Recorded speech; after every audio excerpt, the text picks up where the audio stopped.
From being banned in Italy to transforming education and workspaces for millions, the rise of AI has created discussions about its potential to reshape our world.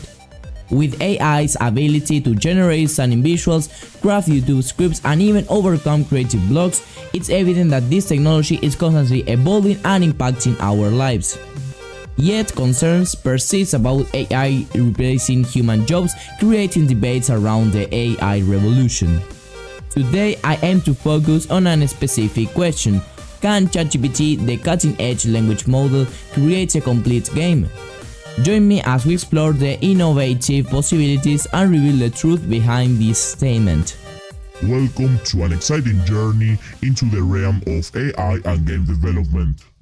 So the first thing I'm going to ask ChatGPT to do is to create the code to create our bird of Flappy Bird. Because yeah, we are going to recreate Flappy Bird with ChatGPT and Godot.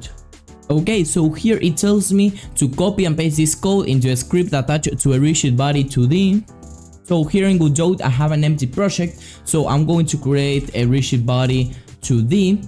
I'm going to rename it to bird. And then here I'm going, first I'm going to create a new folder here, and I will name it bird. Now I will save this scene of bird inside my bird scene, my scene folder I mean, and then I'm going to attach a script with object empty template in the same path. And now here I should just paste the code, and we have the first problem here, because now export I think it isn't written like that in Godot 4. So first what I'm going to do is to copy this code, this error I mean, unexpected identifying class body.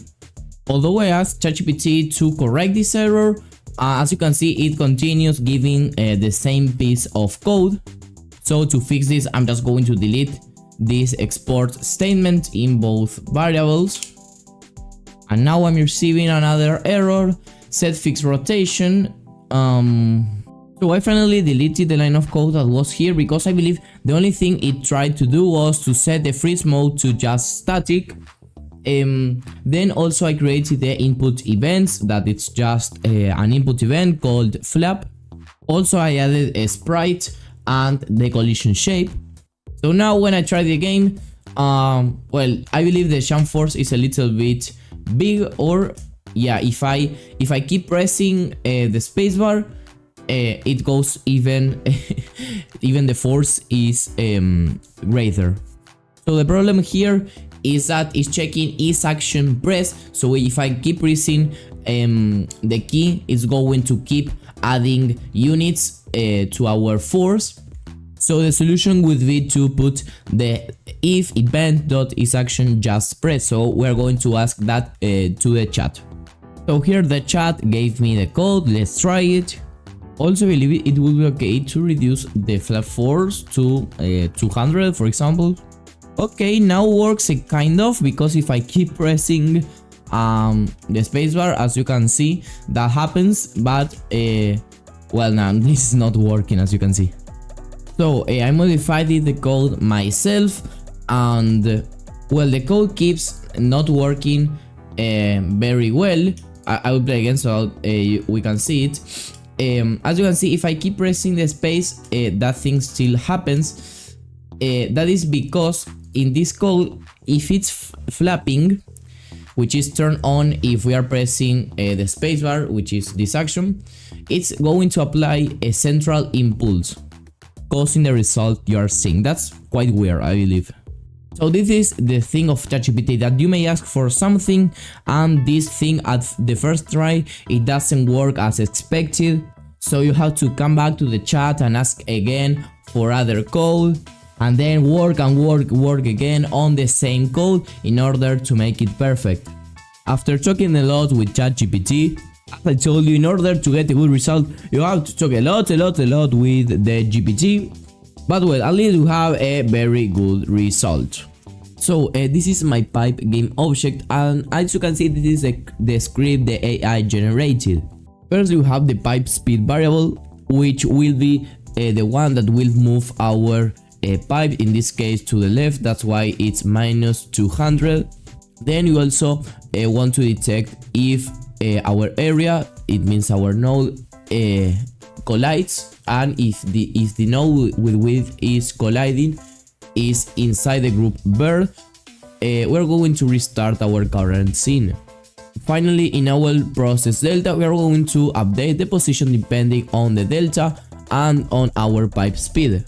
Also, I had created a main scene in which I instantiated one bird and also have here one pipe, but I could press Ctrl D and here I will have all my pipes. I could be moving here, and also I could rotate them in the transform, and here rotation. So in this case it will be 180 degrees, and I could move, for example, here. So I'm going to create a very simple game. So now let's try it out. I'm going to press play and I'm going to select my main scene as my current. And as you can see, when I press the spacebar, I can jump over my pipes. And well, I've only created 4 pipes, but of course you can create the amount of pipes you want, or you can even make a pipe spawner so that you can make an infinite game. But just to keep things simple, the last thing I'm going to add is here like an end for the level. And well, we didn't try that. If we collide with a pipe, we should restart the level. Okay, no, it's not working. No, the thing here is that we are detecting other area entering our pipe, but actually, as you can see, our bird is a rigid body, so we have to disconnect this signal and actually connect the one that is a body enter. And I'm just going to cut the code and then paste it here and replace here area for body, and I'm going to delete this function, and now it should work. Okay, so now I don't know why it was played here. Now if we collide, as you can see, our scene is correctly restarted. Finally, I'm going to create here the end line, which is going to be very similar to detecting the collision with this area, but anyway, so I'm going to reuse the code in it was bird, or no, it was the pipe, this code, because it's going to do exactly the same thing. So I will select my finish line, and here I will connect the body enter right here, and I'm going to paste the code. So it's going to check for the same thing. If our player collides with our finish line, it's going to restart our scene. Lastly, let's come back to our main scene and instantiate our finish line, and then I'm going to move it right here. So okay, here we're playing, we try to dodge every pipe, and where is the finish line? What happened here? Okay, the thing is that the finish line is not moving left as the pipes, so the player is not going to reach it. So in order to fix this, again I'm going to copy and paste this code right here, and I'm just going to modify the name of the variable, because this is not our pipe speed, this is our finish line speed.